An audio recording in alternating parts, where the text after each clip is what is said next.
Coach Mohammad সালাউদ্দিনের সোজা কথা, এই দিকটাতে খেলো, অর্থাৎ বোঝাই যাচ্ছে অ্যাসাইনমেন্টটা পরিষ্কার। জাকের আলীও অফসাইডে খেলার চেষ্টা করছেন। লাল বলের খেলা চলাকালীন জাকেরের সাদা বলে অনুশীলন। তবে কি টি-20 প্রস্তুতি নাকি ফেরার জন্য এই লড়াই? ক্রিকেট পাড়ায় গুঞ্জন, সাম্প্রতিক সময়ে দারুণ পারফরমেন্সের পুরস্কার পেতে পারেন আকবর আলী। সেটা হলে তিনি দলে জায়গা পেতে পারেন জাকের আলীর জায়গাতেই। তবে সেটা এখনো গুঞ্জন অবধি নিশ্চিত করে কিছুই বলা যাচ্ছে না।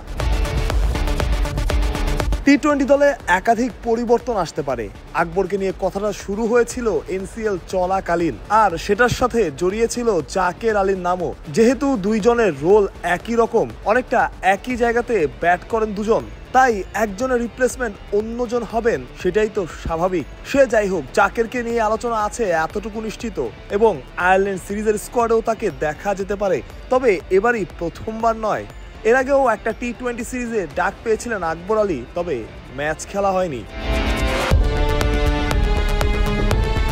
জাকের ফেরার চেষ্টা করছেন, সেই সিলেট থেকে শুরু, তারপর ঢাকা। দুজন আছেন তার ছায়াসঙ্গী হয়ে, একজন ব্যাটিং কোচ মোহাম্মদ আশরাফুল এবং অন্যজন senior assistant coach Mohammad Salauddin. জাকেরকে ফেরাতে এক হয়েছেন দুজন। জাকেরের লড়াইয়ে সবচাইতে বড় প্রতিদ্বন্দ্বী হয়তো তিনি নিজেই।